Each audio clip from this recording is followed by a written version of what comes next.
로마서 1장 8절로 17절까지 말씀입니다. 같이 한 목소리로 읽습니다. 시작.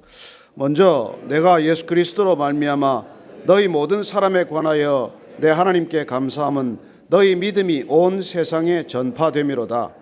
내가 그의 아들의 복음 안에서 내 심령으로 섬기는 하나님이 나의 증인이 되시거니와 항상 내 기도에 쉬지 않고 너희를 말하며 어떻게 하든지 이제 하나님의 뜻 안에서 너희에게로 나아갈 좋은 길 얻기를 구하노라. 내가 너희 보기를 간절히 원하는 것은 어떤 신령한 은사를 너희에게 나누어 주어 너희를 견고하게 하려 함이니 이는 곧 내가 너희 가운데서 너희와 나의 믿음으로 말미암아 피차 안위함을 얻으려 함이라. 형제들아, 내가 여러 번 너희에게 가고자 한 것을 너희가 모르기를 원하지 아니하노니 이는 너희 중에서도 다른 이방인 중에서와 같이 열매를 맺게 하려 함이로되 지금까지 길이 막혔도다. 헬라인이나 야만이나 지혜 있는 자나 어리석은 자에게 다 내가 빚진 자라. 그러므로 나는 할 수 있는 대로 로마에 있는 너희에게도 복음 전하기를 원하노라. 내가 복음을 부끄러워하지 아니하노니 이 복음은 모든 믿는 자에게 구원을 주시는 하나님의 능력이 됨이라. 먼저는 유대인에게요 그리고 헬라인에게로다. 복음에는 하나님의 의가 나타나서 믿음으로 믿음에 이르게 하나니 기록된 바 오직 의인은 믿음으로 말미암아 살리라 함과 같으니라. 아멘. 사도 바울은 그 자신의 정체성, 삶의 의미와 목적을 복음에서부터 찾았습니다. 그는 복음에 그야말로 빚진 자가 되었다는 그 절박한 생각이 그의 인생 전체를 이끌어 나가는 힘과 원천이 되는 것이죠.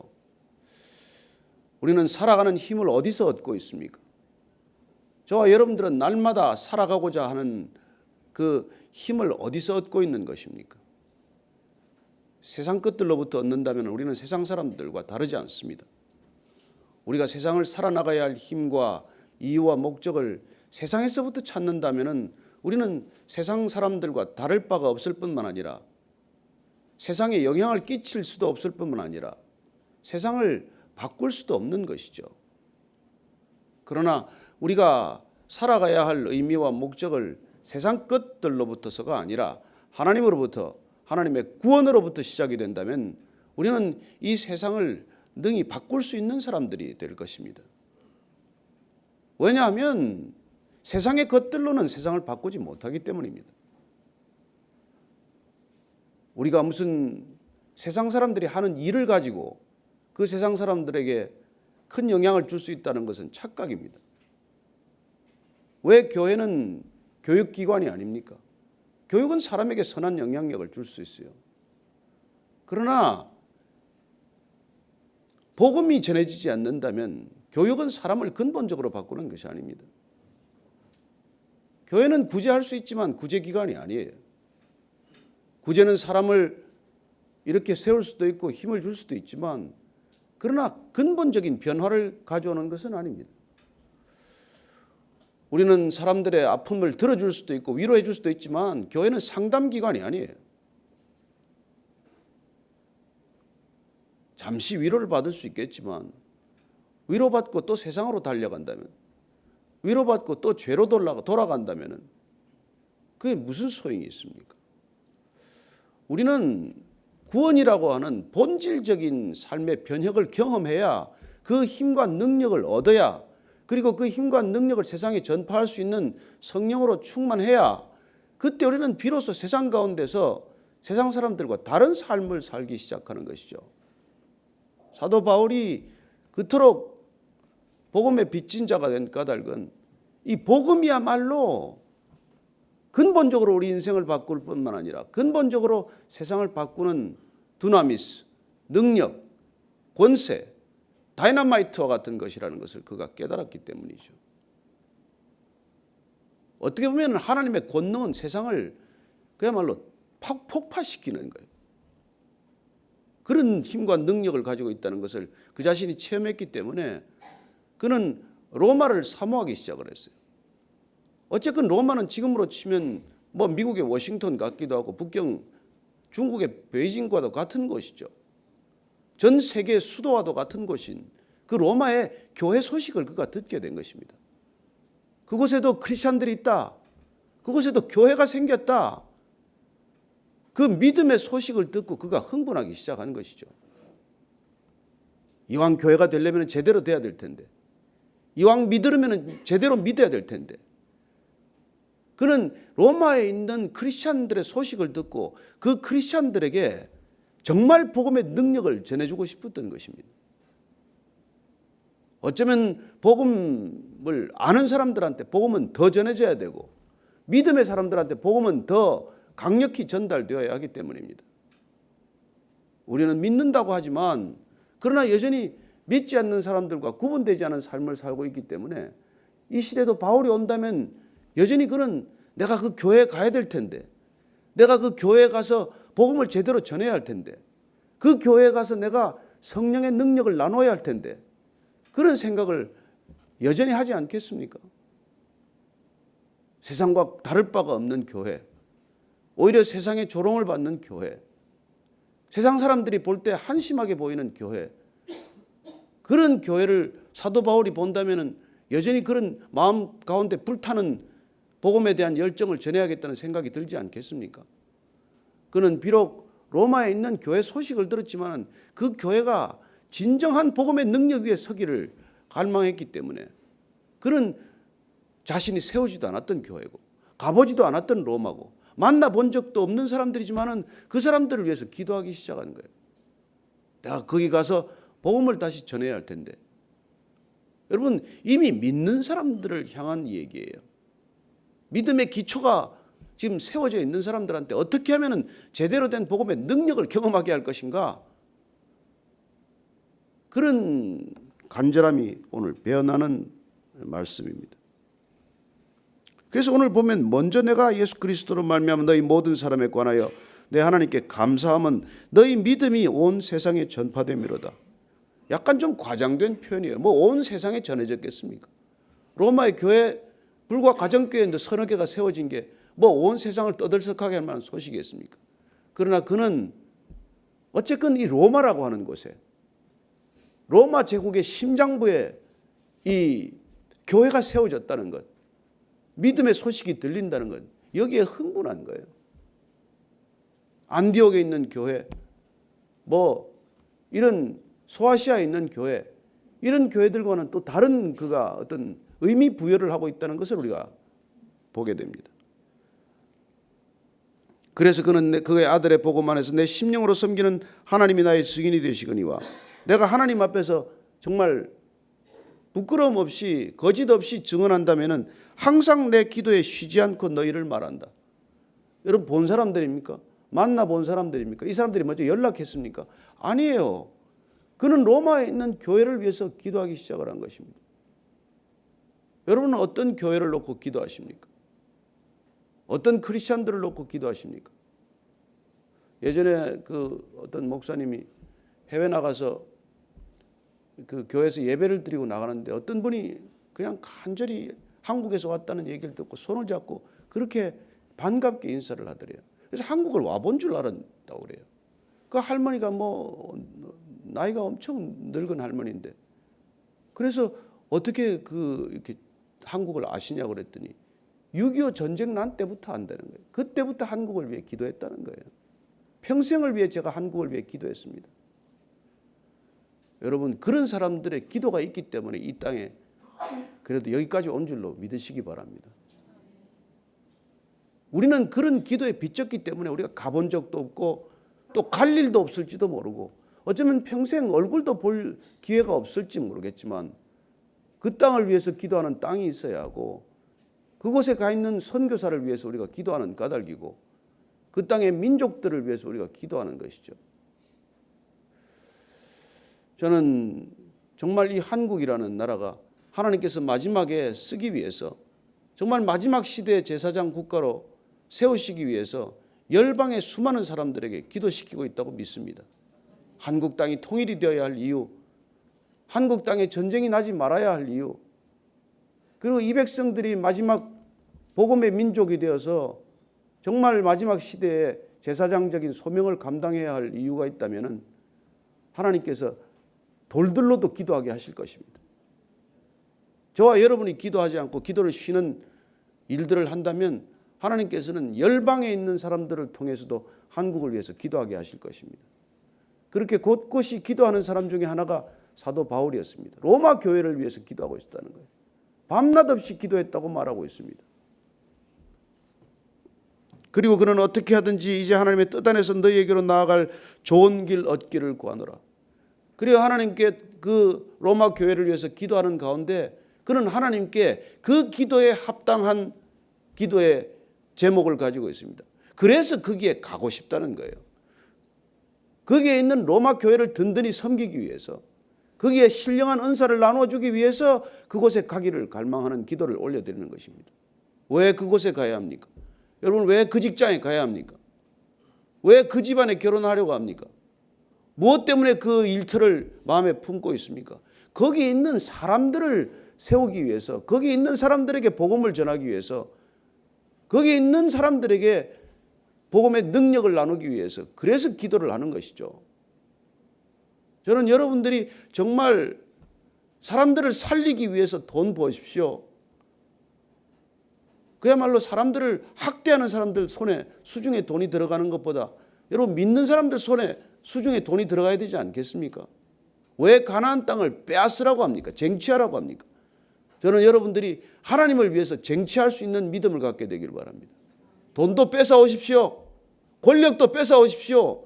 문화도 뺏어 오십시오. 복음을 전하기 위해서, 그곳에 복음이 전해지도록 하기 위해서, 그래서 자녀들을 좋은 학교도 보내는 것이고 자녀들에게 믿음을 심어주는 것이지, 우리 하나 잘 먹고 잘 살겠다고, 남보다 더 자랑하겠다고 그 일을 하는 게 아니지 않습니까? 왜 거기까지 가려고 합니까? 그런 목적이 새로워진 것이 복음의 능력 아니겠어요?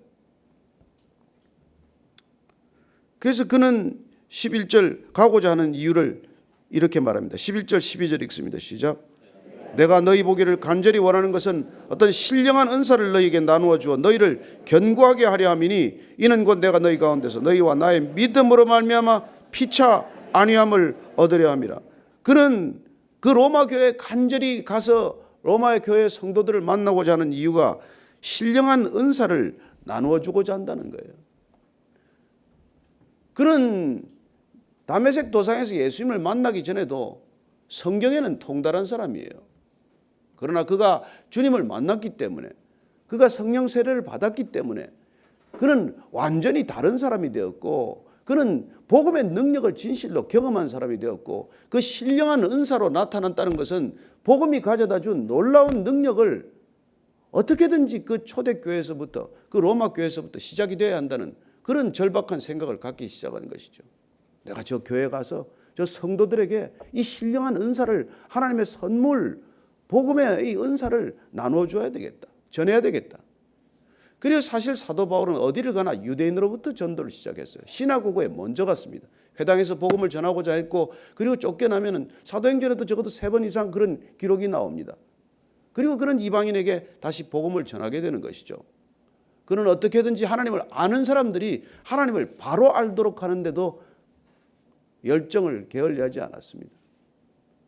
저는 이 시대에 우리 모두가 정말 복음의 빚진 자가 되어서 교회는 나오지만 복음의 능력을 갖지 못한 사람들에게 복음의 능력을 나누어주는 성도들이 되기를 축복합니다.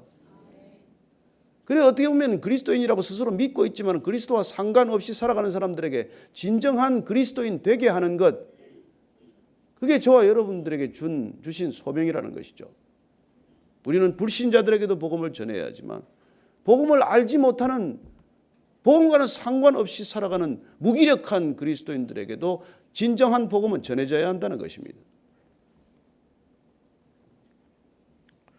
형제들아, 내가 여러 번 너희에게 가고자 한 것을 너희가 모르기를 원치 않느니 이는 너희 중에서도 다른 이방인 중에서와 같이 열매를 맺게 하려 함이로 내 지금까지 길이 막혔도다. 여러분, 하나님께서는 때를 따라 길을 막고 때를 따라 길을 여시는 분입니다. 그래서 우리는 하나님이 길 막으실 때 할렐루야 감사해야 합니다. 사방에 길이 열리면 다 가시겠습니까? 여러분, 하나님께서는 한 문을 막으시고 한 문을 열어주시고 한 길이 막히면 다른 길을 열어놓으십니다. 그래서 열린 길 따라가면 너무 쉬워요. 막힌 길만 찾아다니면 너무 힘듭니다. 저는 여러분들이 길을 막으실 때 길을 막는 이유를 발견하시기를 원하고, 길이 열리면은 열어놓으신 이유를 분명히 깨닫게 되기를 바랍니다. 그럼 갈등이 없어요. 주님이 막으셨는데 그거 뭐 꼭 열어야 합니까? 때가 되면 열어주실 텐데. 하나님께서는 우리가 준비되기를 기다리시고, 하나님께서는 늘 준비가 되어 있지만은 우리는 늘 준비가 되어 있지 않기 때문에, 우리는 기도로 준비하고 믿음으로 준비하고 은혜로 준비되면 하나님께서는 때가 되면 길을 여십니다. 자, 그는 왜 이렇게 로마 교회를 가슴에 품고 애를 태웁니까? 14절 15절 말씀 시작. 헬라인이나 야만이나 지혜 있는 자나 어리석은 자에게 다 내가 빚진 자라. 그러므로 나는 할 수 있는 대로 로마에 있는 너희에게도 복음 전하기를 원하노라. 그가 로마에 이렇게 간절히 가고자 하는 이유는 그가 모든 사람에게 빚졌다는 거예요. 무슨 빚을 졌습니까? 여러분, 그가 빚진 게 뭐 있어요? 여러분이 빚은 두 가지 방법으로 집니다. 내가 직접 빌리면 빚집니다. 은행에서 대출 받으면 우리 빚진 거예요. 내가 교회에서 누군가에게, 교회에서는 빌리면 안 되죠. 뭐 어떤 사람에게 빌렸으면 그건 빚진 겁니다. 그러나 그렇게 빚진 것도 빚이지만 누가 전해달라고 나한테 돈을 맡겼으면 빚진 거예요. 내가 어디 가는데 가서 그 사람한테 이 돈을 좀 전해줘라. 그러면 그 돈을 받아서 내가 그 사람한테 전해줄 때까지는 그 사람에게 빚진 겁니다. 복음의 빚이란 그런 빚이라는 거예요.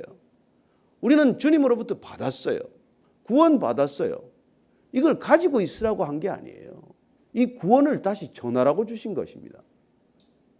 복음이란 구원의 소식이에요. 예수님이 구원이시다. 그게 복음입니다. 십자가의 죽음과 부활이 복음입니다. 그 복음을 전하라고 주신 복음이란 말이에요. 그게 안 전하면 우리는 빚진 자예요. 그게 사도 바울이 견디지 못하는 빚진 자의 마음입니다. 왜냐하면 이게 너무 크고 너무 중요하고 너무 가치 있기 때문에 내 안에 갇힐 수 없는 거예요. 그래서 그건 자연스럽게 흘러가게 되는 것입니다. 여러분, 왜 안전하십니까? 복음을. 가치를 몰라서 안전하죠. 우리가 그 가치를 알면 전하지 않을 수 없는 것이죠. 저는 여러분들이 복음의 가치에 눈 떴기 때문에 얼마나 가치 있는 것인지가 날마다 감동이 되기를 바랍니다. 가장 위험한 것은 습관이 되어버리고 익숙해져 버리고 감동을 잃어버리는 거예요. 저는 여러분들이 복음에 대해 빚진 자라는 복음에 대한 이 능력에 대한 감동이 사라지지 않게 되길 바랍니다. 우리가 어떤 사람이었습니까? 내 자신이 어떤 사람이었는지를 모르기 때문에, 그걸 잊어버렸기 때문에, 그래서 교만해졌기 때문에, 그래서 감동이 사라지는 것이죠. 감동이 사라졌다는 것은 내가 이미 다시 교만해졌다는 뜻이에요. 정말 내가 겸손하다면, 정말 복음 앞에 여전히 무릎을 꿇는다면, 이걸 안전하면은 사실은 사도 바울이 그러니까 비정상이 아니라 우리가 비정상이겠죠. 우리한테 아무 감동이 없다면 우리가 비정상이지, 사도 바울은 복음의 빚진 자라는 이 절박한 부채의식 때문에 그는 끝없이 이 복음을 전하고자 하는 것이죠. 그리고 16절 17절 말씀입니다. 시작. 내가 복음을 부끄러워하지 아니하노니 이 복음은 모든 믿는 자에게 구원을 주시는 하나님의 능력이 됨이라. 먼저는 유대인에게요 그리고 헬라인에게로다. 복음에는 하나님의 의가 나타나서 믿음으로 믿음에 이르게 하나니 기록된 바 오직 의는 믿음으로 말미암아 살리라 함과 같으니라. 사실 15절까지는 서론이고 16절 17절이 로마서 전체 주제예요. 그리고 이 이후로 8장까지는 전부 이 두 절에 대한 각주나 마찬가지입니다. 주해나 마찬가지예요. 해설이나 마찬가지입니다. 로마서의 핵심 구절, 이건 16절 17절이에요. 내가 복음을 부끄러워하지 않는다고 말합니다. 여러분, 무슨 일이 부끄럽습니까? 이 복음은, 이 부끄럽다는 말은 또 어떤 뜻으로 보면 불쾌하게 여긴다는 뜻도 있어요. 그 당시 사람들은 복음을 불쾌하게 여겼습니다. 지금 사람들도 예수님이 구원이라는 걸 불쾌하게 여깁니다. 왜 그분만이 구원이냐고 불쾌하게 생각을 해요. 그래서 어떤 사람은 예수 믿어도 복음을 부끄럽게 여기는 사람들이 있어요. 그래서 식사할 때 기도할 때도 기도도 부끄러워하는 사람들이 있습니다. 당당하게 믿음을 드러내는 것을 부끄러워하는 사람들이 있어요. 여러분, 세상이 다 커밍아웃 했어요. 누구든지 다 커밍아웃 했어요. 왜요? 자기들이 부끄럽지 않다고 생각하니까. 당당하다고 생각을 하니까. 여러분, 부끄럽지 않은 사람들은 커밍아웃 하는데 어려움이 없습니다. 그러나 만약에 우리가 그리스도인의 정체성을 드러내는 것을 부끄러워한다면 누가 진짜 큰 문제입니까? 저는 오늘날 크리스찬들이 드디어 다시 커밍아웃 해야 될 때가 왔다고 믿습니다. 복음을 부끄러워하기 때문에 그리스도인들로 살아가는 것을 부끄러워하는 사람들마저도 있습니다. 사도 바울이 복음을 부끄러워하지 않기 때문에 그는 너무나 당당한 사람이 되었어요. 돌에 맞아도 당당하고 감옥에 가도 당당하고, 그는 복음 때문에 그렇게 어려움을 겪는 걸 더 자랑스럽게 생각한 사람이 된 것이죠. 그래요. 오늘 보니까 이 시대는 복음을 부끄러워하는 시대라서 어쩌면 그 당시나 마찬가지예요. 왜 그저 복음을 부끄러워하지 않습니까? 왜냐하면 복음은 모든 믿는 자에게 구원을 주시는 하나님의 능력이기 때문입니다. 복음이 하나님의 능력이에요. 복된 소식 이 자체가 능력입니다. 예수님이 우리를 구원하신다는 이 사실 자체가 능력이에요. 그래서 그걸 믿음으로 다른 방법으로가 아닙니다. 믿음으로 그걸 받는 거예요. 믿음은 여러분들 이건 그냥 손가락이에요. 손가락. 믿음은 전기를 켜기 위한 손가락이에요. 수도꼭지를 틀기 위한 손가락이에요. 믿음이란 그런 거예요. 다 이미 와 있고 전기는 다 들어와 있고 그냥 우리는 벽에 스위치 하나 올렸을 뿐인데 이 온 방이 환해지는 것을 경험하는 것, 그게 구원이에요. 수도꼭지까지 물은 다 연결되어 있는데 수도꼭지만 틀면 물 걱정 없이 물이 쏟아지는 것, 그게 구원이에요. 우리는 더 이상 물에 대해 걱정하지 않습니다. 우리는 더 이상 전기가 꺼질지 어떨지 걱정하지 않습니다. 그래서 그 복음의 능력, 그 구원이 우리한테 임하면은 넌 더 이상 부족하지 않다. 넌 더 이상 불안해하지 않다. 너는 더 이상 염려하지 않아도 된다. 이게 구원받은 삶이기 때문에 이게 부끄럽습니까? 그렇게 살아가는 태도가? 그래서 스위치만 올려라. 수도꼭지만 틀어라. 믿음으로 그분을 영접해라. 하나님을 아버지라고 불러라. 날마다 아빠, 아버지한테 친밀한 대화를 시작해라. 그렇게 말하는 게 부끄럽습니까? 세상 사람들은 그걸 부끄러워합니다. 왜요? 내가 주인이기 때문에. 내가 자존심이 상하기 때문에. 차라리 구원을 한 10억씩 팔면 사는 게 좀 당당할 텐데 그냥 주겠다는 게 자존심 상하기 때문에 안 받습니다. 왜 내가 저렇게 빈곤계층도 받는 걸 내가 받아야 되냐? 제가 신학교 갔는데 첫 해 그 추수감사절날 누가 문을 두드려. 아침에 갔더니 터키 2마리하고 막 선물을 산더미 같이 가져왔어요. 이걸 왜 주냐 그랬더니 가장 빈곤한 학생으로 선발이 됐다는 거예요. 자존심 상하죠. 그래도 그 명색이 CEO 하다 왔는데 그렇게 돈이 없는 건 아닌데 추수감사절날 그렇게 왜 그게 됐는가 보니까 우리 아들들이 제일 커가지고 고등학교 중학교 다니는 아들을 데리고 신학교 왔으니까 얼마나 힘들겠냐. 그래서 자기들끼리 의논해가지고 그 선물을 모아가지고 우리 집 문 앞에 들고 온 거예요. 여러분, 그게 자존심 상하는 일입니까? 그냥 감사하면 돼. 그냥 감사로 받으면 돼. 그냥 먹으면 돼. 어떻게 이걸 나한테 가져왔냐. 다른 데 더 가난한 사람한테 갖다 주지 말이야. 이렇게 말하는 게 오늘날 살아가는 사람들이 죄인들의 속성입니다. 죄인들은 그걸 못 받습니다. 그래서 십자가란, 부활이란 우리의 죄가 그분께 전가되고 그분의 의가 우리에게 흘러드는 능력이에요. 그게 믿음이라는 손으로만 오락가락하는 얘기예요. 죄는 어떻게 사라집니까? 믿음으로 사라져요. 의로움은 어떻게 받습니까? 믿음으로 받습니다. 그래서 여러분들이 죄책감에 시달린다면 아직 구원에서 이게 구원의 개념이 모호한 거예요. 저는 죄책감에 시달리면 여기 서 있을 수 없는 사람이에요. 그러나 믿음으로 그 죄가 주님께서 사하여 주셨다. 그 죄는 십자가의 보혈로 덮였다. 그 죄는 말끔해졌다. 그래서 뻔뻔하게 아침마다 여기 서는 거예요. 뿐만이 아니라 그분의 의로움이 날마다 나한테 흘러들고 있다. 말씀을 읽을 때마다 흘러들고 있고 기도할 때마다 흘러들고 있고 그분의 이름을 부를 때마다 그분의 의로움이 나한테 흘러들기 때문에 나는 의롭다. 이게 그리스도인의 삶이에요. 내가 무슨 더 좋은 일을 해가지고, 내가 뭐 설교를 좀 해가지고, 내가 뭐 목사 안수를 받았기 때문에 그래서 의로워진 게 아니에요. 왜 이 신칭의 이 교리가 중요합니까? 왜 믿음으로 의로워집니까? 믿음으로 이르게 되고 믿음으로만 의롭게 된다는 이걸 우리가 놓치면 우리는 한순간에 우리는 이단으로 가는 거예요. 내가 애를 써야 더 의로워집니까? 여러분, 절대로 여러분이 더 의로워지기 위해서 애를 쓴다고 이루어지지 않습니다. 오직 그분의 의로움이 흘러들어야 되고 날마다 그분의 의로움에 의지하는 삶, 그걸 의롭다고 하는 삶이고, 그래서 의인은 믿음으로 살리라. 오늘 사도 바울이 하박국서 2장 4절 말씀을 인용해서 오직 의인은 믿음으로 살리라. 뭘 잘해서 의로운 게 아니에요. 믿고 살기 때문에 의롭다는 거예요. 뭘 믿습니까? 그분의 의로움이 나를 의롭게 했다는 믿음이에요. 그분의 의로움이 나의 죄를 앗아갔다는 게 의로움입니다. 그래서 이 의로움은 십자가의 교리란 더블 트랜스퍼런스라고 그래요. 이중전가, 이중전이의 교리가 생긴 것입니다. 내 죄는 몽땅 그분께 가고 그분의 의로움은 몽땅 나한테 전이 된 것, 전가된 것.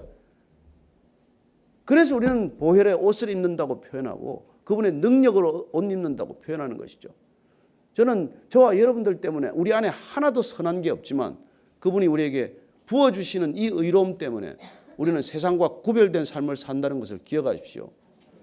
이 소식이 복된 소식이고 이 복된 소식으로 생긴 능력이 복음의 능력이에요. 내 능력이 아닙니다. 세상의 능력이 아니에요. 이게 세상에서 얻을 수 없는 능력이에요.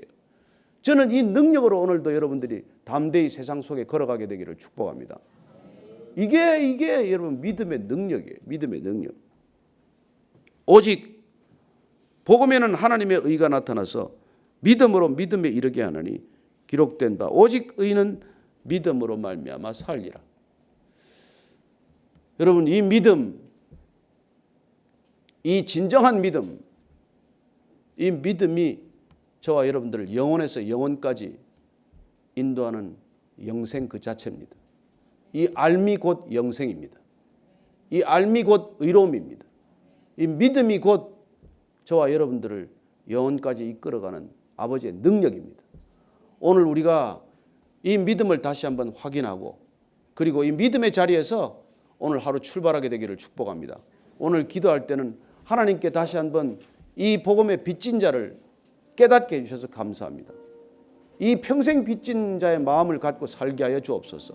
그리고 누군가에게 이 복음을 전하는 전도자로 살게 하여 주옵소서. 내가 무엇을 하든지 어떤 직업을 가졌든지 어떤 환경에 있든지 누구를 만나든지 이 복음이 나를 통해서 흘러가게 하시고 증거되게 하시고 주님의 놀라운 능력이 날마다 믿음으로 흘러들게 하여 주옵소서. 한번 그렇게 간절한 마음으로 기도하겠습니다. 하나님 아버지, 사도 바울이 복음의 빚진 자가 되었듯 우리 모두 복음의 빚진 자임을 고백하오니 하나님 아버지, 날마다 복음의 능력이 우리의 삶의 능력이 되게 하시고 이 믿음이 날마다 우리를 의롭게 한다는 것 기억하게 하시고 더 이상 죄책감에 시달리지 않게 하시고 하나님, 죄로부터 시달리지 않게 하시고 사단이 얽어지는 죄로부터, 사단이 우리를 유혹하는 죄로부터, 사단이 우리를 낙심케 하는 죄로부터 날마다 당당한 믿음으로 맞서게 하여 주옵소서.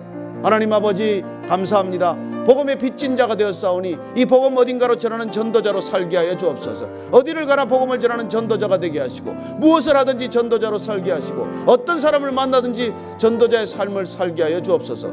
복음을 들고 물 건너 산 건너 가는 전도자의 발걸음 되게 하여 주셔서 일생 동안 사도 바울이 온 유럽과 온 로마를 가고자 했던 그 심령 우리 안에도 불타오르는 열정이 되게 하여 주옵소서. 하나님 아버지, 우리의 삶을 그렇게 마음껏 사용하여 주옵소서. 하나님 아버지, 일생 복음의 빚진 자로 살겠습니다. 그리하여 그 복음을 주님 부르시는 순간까지 땅끝까지 전하는 전도자로 살게 하여 주옵소서. 이제는 십자가에서 그 믿음으로 받을 수 있는 의로움을 한껏 쏟아부어 주신 우리 구주 예수 그리스도의 은혜와 그 십자가의 보혈을 의지하기만 하면 하나님의 의를 무한정 공급하시는 아버지의 크신 사랑과 날마다 죄책감으로부터 벗어나서 영원한 의로움으로 발돋움케 하는 성령님의 인도하심이 오늘 사도 바울이 로마를 품고 그토록 간절히 기도했던 것처럼 우리도 어딘가를 품고 누군가를 품고 간절히 기도하는 자리에 나온 이 자리에 고개 숙인 모든 기도의 사람, 의로움의 사람들 위해 지금부터 영원까지 함께 하옵시기를 간절히 축원하옵나이다. 아멘.